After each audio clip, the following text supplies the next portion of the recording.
قل ما كنت بدعا من الرسل وما أدري ما يفعل بي ولا بكم إن أتبع إلا ما يوحى إلي وما أنا إلا نذير مبين قل أرأيتم إن كان من عند الله وكفرتم به وشهد شاهد من بني إسرائيل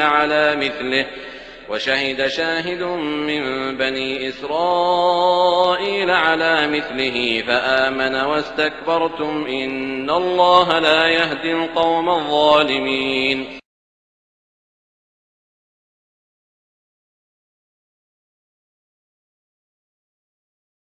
With me today, Rabbi Daniel Lapin. He's truly one of the great Bible scholars of America. And Rabbi, we're talking about the secrets of the Hebrew that reveal why conditions are in the world in which we live. There are only two biblical nations that have the name of God, El, in their names. Yisrael, that's Israel, and of course Yishmael, the Arabs. Is this a coincidence? Well, of course, we must remember that in the Lord's language, in Hebrew, there is no word for coincidence. And the general rule is that if there is no word for a concept in the Hebrew language, then that concept doesn't exist. It's a false concept. There are two people, and this is what's so interesting. When God said to Hagar that she's going to have a son, God actually said what this child has to be named. He has to be named Ishmael. And when Jacob's name was changed from Jacob to Israel or Yisrael, that was also God speaking. So it's only two people who became nations, whose names were given to them by God himself, and whose names contain the word God, Ishmael and Israel. Those are the two nations. Now, it's kind of interesting because Israel means he will make God his master. That's literally what the word means. You can actually hear the middle part has the SR sound, Yisrael. The SR sound is the sound from which later on other languages developed the idea of master, like the word sir or sire, always an SR sound, or even the Russian Tsar, or even Caesar, always an SR sound coming from this Yisrael idea. He will make God his master.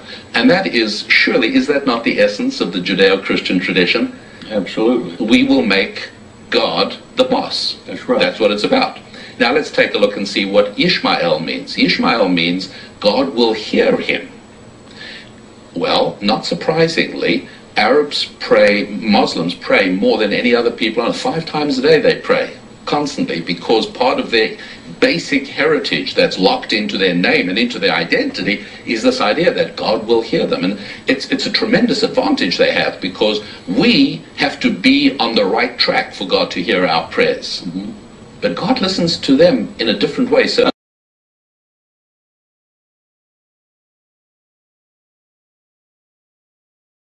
comment eux ils disent Dieu? Allah, c'est le même mot. Allah, ça vient de El, comme beaucoup de mots arabes viennent de l'hébreu. Allah. Chez l'Israël, chez Ishmaël. Vu que Dieu, de façon pareille, a donné son nom à Ishmaël, comme il a donné à Israël. Le nom de Dieu, c'est El. Et il y a un seul peuple au monde qui s'appelle, qui a dans son nom le nom de Dieu. El, c'est Israël. Il y en a un deuxième, comme Israël, c'est qui? Ishmaël. Vu qu'il sert Dieu. Le Rabbi Vital, un des plus grands kabbalistes de tous les temps, écrit il y a 500 ans, de plus il est fils d'Abraham, donc il est béni.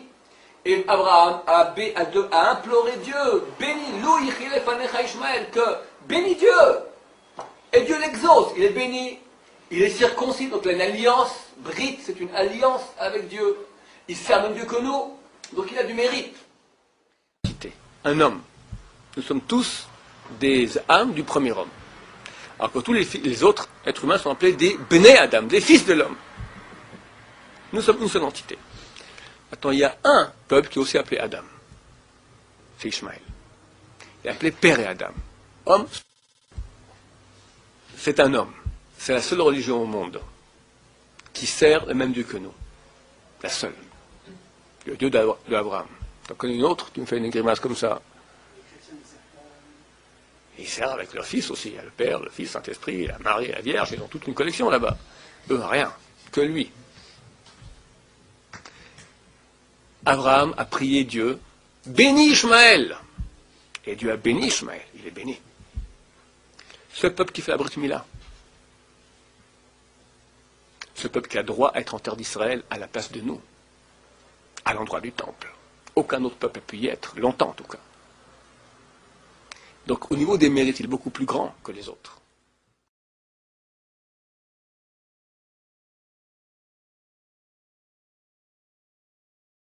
Meanwhile, I would like to give the word a little bit to Abraham's son. Could you say comment on the issue a little bit? Yes. Okay. Well, I'm Benjamin Avouent. I am an Orthodox Hasidic Jew from Israel. And I work as a historian or a kind of consultant to the court that, in Jerusalem that Rabbi Hollander is talking about. Most of the people here know me from my endless discussions about the similarities between Islam and Jewish customs. I like very much to talk about common prayer customs between Islam and Judaism, about the similarities in architecture between the masjid and the synagogue, between the similarities of the calendar, the Jewish holidays and customs. But it's clear to me that there's more than just similarities, that they obviously go back to a common root and a common faith. When talking about a common heritage, in our Jewish literature we are taught that there is such a thing as a common faith, a fundamental religion which all men are born into. And this is a basic faith which is obligated on all mankind. In the past, we've called it by different names, Yirei Shamayim, which means the fear of the people who have fear of heaven, Ger Toshav, or Bnei Noach, the children of Noah, or during Hellenist times in Greek it was called Theosebea. And according to the school of thought of Rabbi Ben Moseg, this fundamental faith is also called by the name Islam.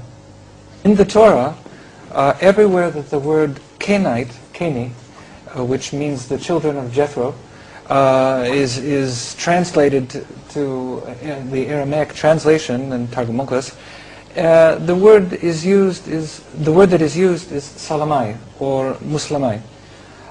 Some have suggested that this refers to the great number of non-Jewish believers who came to sacrifice the Qurban Shlamim in Jerusalem together with the Jews.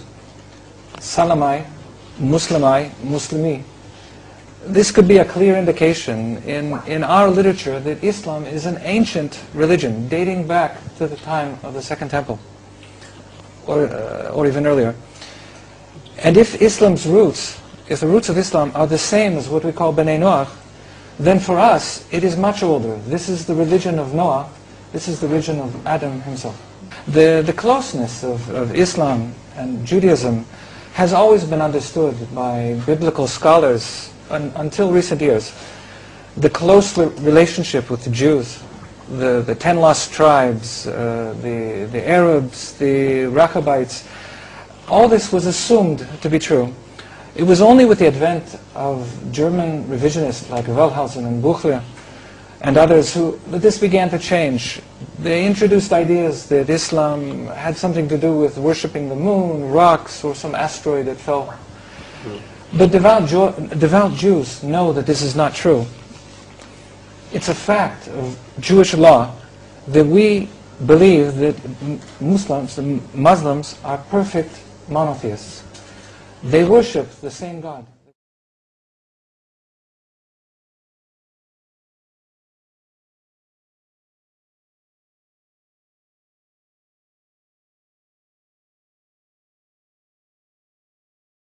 Is mentioned by name in the original scriptures. The Old Testament, according to Christian authorities, was preserved in the Hebrew language, and the New Testament in Greek scriptures, Greek language. In the Old Testament, in the Song of Solomon, chapter 5, verse 16, in the Hebrew language, it reads, I'm sure Brother Swaggart would appreciate it, because I thought I heard him say that he knows Hebrew and he knows Greek. In the Hebrew language, it says, Hikko mamittakim vi kullo Muhammadim zahdudi vi zahrei baina Jerusalem. Song of Solomon, chapter 5, verse 16. The word Muhammadim is Muhammad, im, I am im. Im is a plural of respect in Hebrew.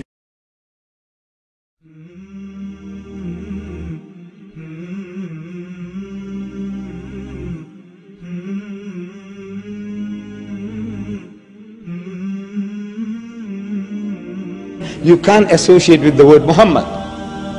You read it 1,000 times, altogether lovely, altogether lovely. Or let's say in another language, the praised one, the praised one. Muhammad means the praised one. But he said the praised one, the praised one. You can't think that he's talking about Muhammad, though Muhammad means the praised one. You have no right to translate names of people.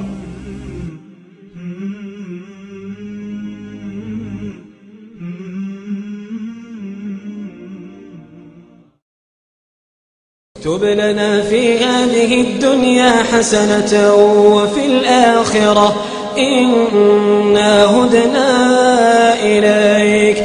قال عذابي أصيب به من أشاء.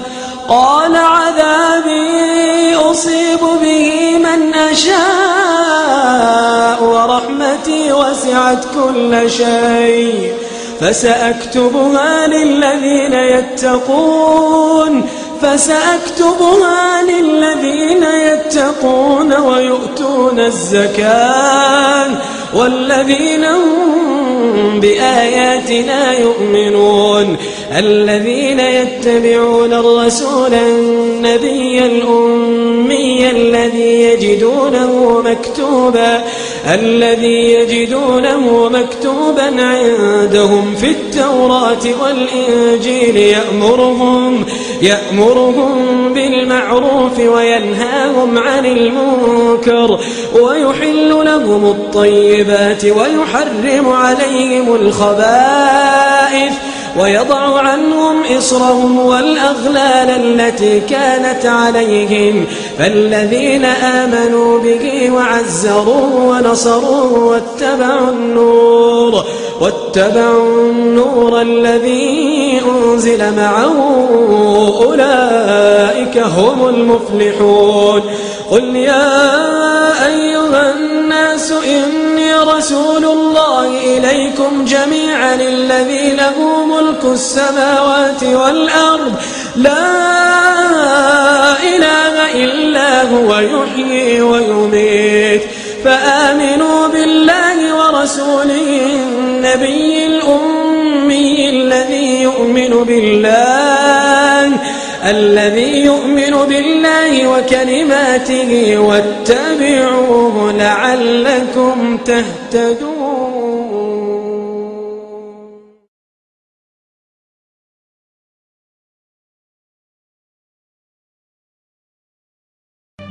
In reading the English translation of Song of Songs 5:16, it finishes the description by saying, "He is altogether lovely," but what most people don't know is that the name of that man was given in the original Megillah.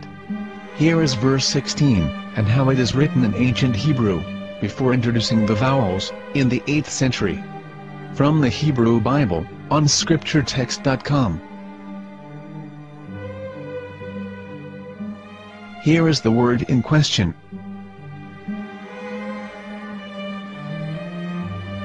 This word is made of 4 letters. Mem, Het, Mem, Dalet. Now when reading the word as it is written in its original form, with no vowels, it can be read as Muhammad, which is the name of the Muslim prophet, or as Mamad with no A after the H. According to Ben Yehuda's Hebrew English Dictionary, it is correctly pronounced as Muhammad, not Mamad. So how we're going to know for sure if it's pronounced as Muhammad, the Muslim prophet, or as Mamad, a random Hebrew word? The only way is to give the verse to a rabbi and say to him, please read. Here is the Song of Songs 5:16, and how it is read by a rabbi from a Hebrew Jewish site. Please notice, the im in Hebrew is a plural of respect. חיכו ממתקים וכולו מחמדים, זה דודי וזרעי בנות ירושלים. חיכו ממתקים וכולו מחמדים, זה דודי וזרעי בנות ירושלים. Here is the famous SDL translation tool, which includes a professional human translation as well as an online translation. We're going to copy our Hebrew word of the Song of Songs directly from the Jewish site. It's the same site where you can hear the rabbi reading the verse in Hebrew. All links are in the description, so we're going to copy the word and paste it and ask, please translate. Are they going to translate the meaning of the name of that person, as the Bible translators did? Which is the praised and the lovely one, or are they going to keep the name as it is? Well, see it yourself. Here is the World Lingo Translator. The result is the same. It's Muhammad. You have no right to translate names of people.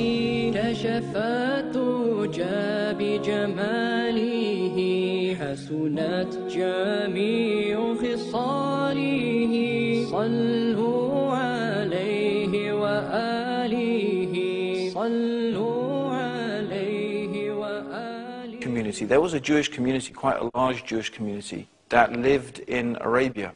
And some of those people had specifically emigrated because they were expecting in Arabia the coming of the last prophet. In fact, out of the rabbis of Medina, half of them actually became Muslim. And one of the very famous and most learned of the rabbis of Medina was Abdullah ibn Salam.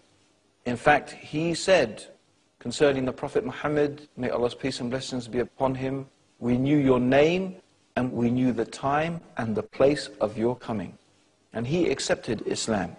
In fact, when he accepted Islam, he said to the Prophet ﷺ, O Messenger of Allah, the Jews are a very tricky people. So let us test them before we announce my embracing Islam. So what he did is he gathered all the Jews and he got the Prophet Muhammad to talk to them. And the Prophet Muhammad, may Allah's peace and blessings be upon him, asked the Jews, he said to them, what would you say if Abdullah ibn Salam became Muslim? They said, may Allah protect us from that. He will never become Muslim. He said, well, what do you think of him? He said, he's the best of us and the most knowledgeable person amongst us, and he is the wisest amongst us. He would never become Muslim. And again, the Prophet said, what would you say if he became Muslim? They said, no, he will never become Muslim. May Allah protect us from that. And when they said that the third time, then Abdullah ibn Salam stepped out from where he was hiding. He said, Ashhadu an la ilaha illallah wa ashhadu anna Muhammadan abduhu wa rasuluh. And when he said that, then the Jews started saying, he is the most ignorant amongst us, and he's the worst amongst us, and he's the least one to know anything amongst us. So they completely changed their tune once he had become Muslim. But Abdullah ibn Salam was one of the very famous Jews and the Jewish rabbis who converted to Islam in the time of the Prophet Muhammad sallallahu alayhi wasallam, because he recognized that Muhammad was the person that had been foretold in his scriptures. I used to spend every Sunday afternoon in a place called Speaker's Corner. Speaker's Corner is on the corner of Hyde Park in London. And there is a place there where you can stand up and you can speak about anything you like. Well, I, for 10 years, used to go down there and speak about the religion of Islam. And in my years down there, I got to know a Jewish rabbi. He was a very nice man. He used to listen to me, and he was always very polite and talked about Islam in a very nice way. And one day during one of our conversations after some years, I thought that it was about time I should invite him to Islam. So I said to him, you know, my friend, we have been talking now for many years, and even you have admitted to me that Muhammad is a prophet. So why then do you not embrace Islam? He said to me, we Jews, we never change our religion. I said, but half of the rabbis of Medina became Muslim. He said, that is true, but still, we Jews never change our religion. He looked at me and said, listen to me, my friend. God sent to us a prophet Moses, and we didn't even listen to him. Do you think we're going to listen to another prophet after him? From another tribe? From another people? When he said that, I had nothing left to say.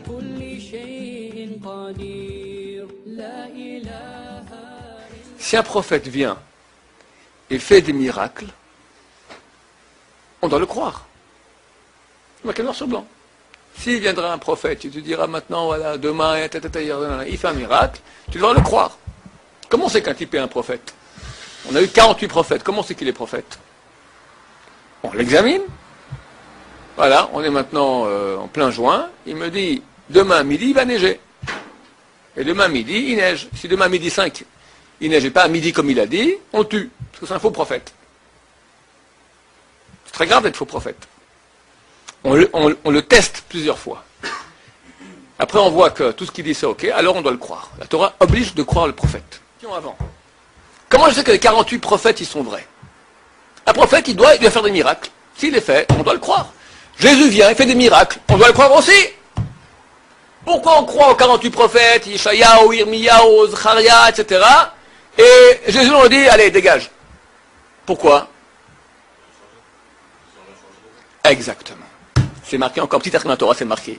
Si le prophète te dit, va servir d'autres dieux, va faire une autre Torah, tu le tues. Si un prophète venait, faisait des miracles, il fallait le croire.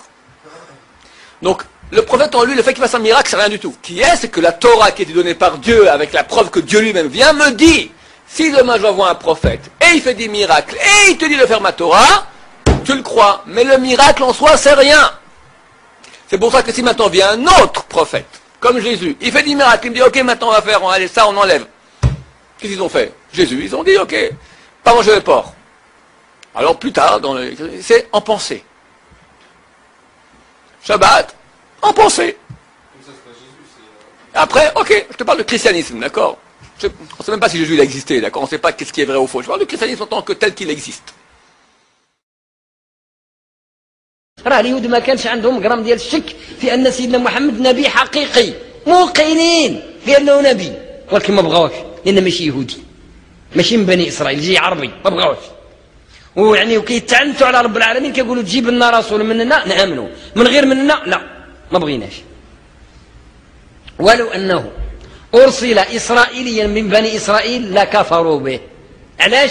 لانه حتى ولو ارسله الله يهوديا غادي يجيب الحق ما مستعدينش هما للحق ومن قبل سيدنا عيسى منين جا؟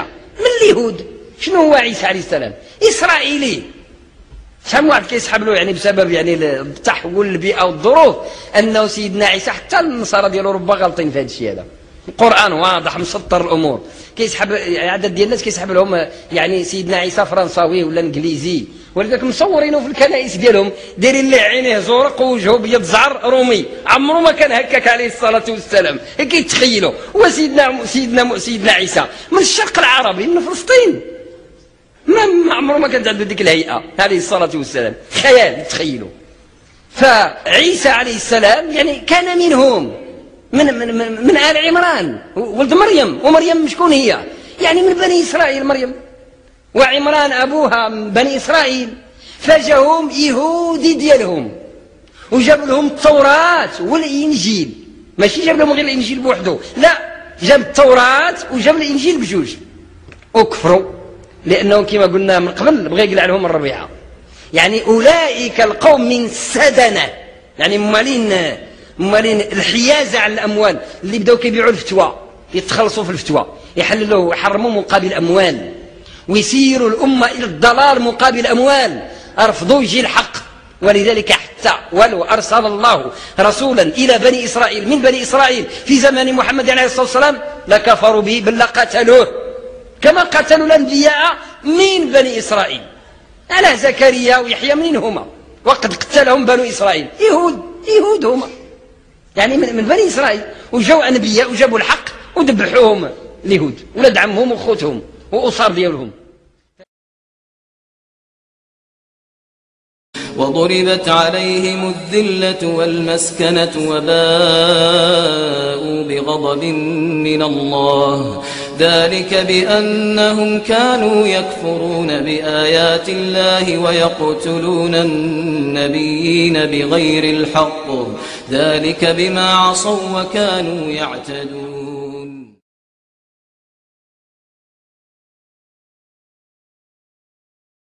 لا إله إلا الله محمد رسول الله. There's no God but Allah. لا إله إلا الله محمد المصطفى. Muhammad is his messenger.